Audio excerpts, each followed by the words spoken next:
یاد رکھیں جو وارث والے ہیں، وارث والے ان کا رنگ اور ہے، جو ماننے والے ہیں ان کا مزاج اور ہے۔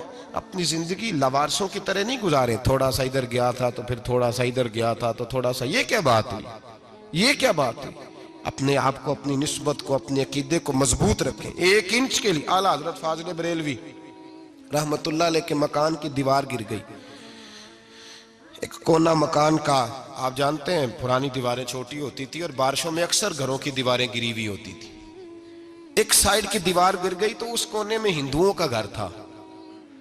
اب مستری صاحب رات کو آئے، ان سے بات ہوئی تو کہنے لگے سویرے کام شروع کروں گا۔ کہا 1-2 صاحب نے کہ ہندوؤں کا گھر ساتھ ہے اور وہ دشمن بھی بڑے زیادہ ہیں، تو رات کو ہی ہو جائے۔ کہنے لگا جی نہیں، میری مجبوری ہے، مزدور کہاں سے لاؤں گا، بڑے معاملات ہیں، سویرے شروع ہوگی۔ اب رات کو مولانا ظفر الدین بہاری علیہ رحمہ کہتے ہیں بچے مدرسے کے، باقی سارے لوگ، سب کو جمع کیا گیا، چونکہ اس طرف سے تھوڑا خطرہ تھا ہندوؤں کی جانب سے۔ کہا جناب یہ بڑے دشمن ہیں اسلام کے، تو اس طرح کرو کہ 2-3 بچوں کی ڈیوٹی لگائیں یا کچھ لوگوں کی یہاں رات کو پہرا دیا جائے، ٹھنڈ بھی بڑی زیادہ تھی، کھڑا ہونا بھی مشکل تھا۔ اعلیٰ حضرت رحمت اللہ علیہ عشاء کی نماز کے بعد جلدی حجرہ خاص میں تشریف لے جاتے تھے۔ اس رات جب دیکھا نا باہر شور ہو رہا ہے تو اسی طرح سر پہ ایک رومال لپیٹا تو باہر آ گئے، کہنے لگے کیا شور ہے؟ کہ حضور سردی ذرا زیادہ ہے تو یہاں کسی کی ڈیوٹی لگانی ہے پہرے کی۔ 2 منٹ خاموش رہے، پھر فرمانے لگے کوئی ضرورت نہیں، جاؤ سو جاؤ سارے جا کے، کوئی ضرورت نہیں، جاؤ اپنے اپنے گھروں کو، کوئی حاجت نہیں، پہنچ جاؤ۔ کہا حضور مہربانی کرے، وہ طے ہونے لگا تھا۔ فرمایا میری وجہ سے کیوں کوئی ساری رات بیدار رہے، جاؤ تمہیں کہا نا آرام کرو۔ لوگ سو گئے۔ صبح فجر کی نماز پڑھ کے اعلیٰ حضرت رحمت اللہ تعالیٰ علیہ جب سیڑھیاں اتر رہے تھے رضا مسجد کی، تو وہ جس ہندو کی جانب سے زیادہ خطرہ تھا وہ سیڑھیوں پہ بیٹھا تھا، مسجد کی سیڑھیوں پہ۔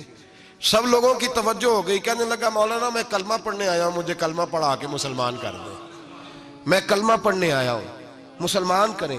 لوگوں کی توجہ، اعلیٰ فرمانے لگے نہیں ابھی تو انتظار کر، تھوڑی دیر کے، اچھی طرح سوچ لے، جذباتی فیصلہ نہ کر کہ تو آ رہا ہے۔ یہ کہہ کے جب 2 سیڑھیاں نیچے اترے اس کے پاس سے تو اس نے پیر تھام لیے، کہنے لگا اب ایسے تو نہ کرو، رونے لگا۔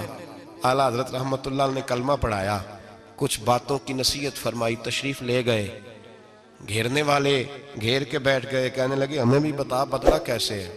کہنے لگا دیوار گر گئی، آدھی رات کے وقت، آدھی رات تک انتظار کرتا رہا، پہرے دار کوئی نہیں، تو 2 تلواریں لے کر جب میں ان کے مکان کی جانب بڑھا، میں نے کہا آج گردن کاٹوں گا اور کاٹ کر کے نکلوں گا۔ کہتا ہے جب میں قریب آیا تو 2 شیر کھڑے تھے، اوپر سے پلٹ کے آیا تو پھر کھڑے تھے، ادھر سے پلٹ کے آیا تو پھر کھڑے تھے۔ فرماتے ہیں میں 2 گھنٹے کے بعد آیا تو پھر پلٹ کے کھڑے تھے، میں پھر 1 گھنٹے کے بعد آیا، سحری کا وقت ہو گیا تو پھر پلٹ کے کھڑے تھے، اب میں ڈر کے بھاگا۔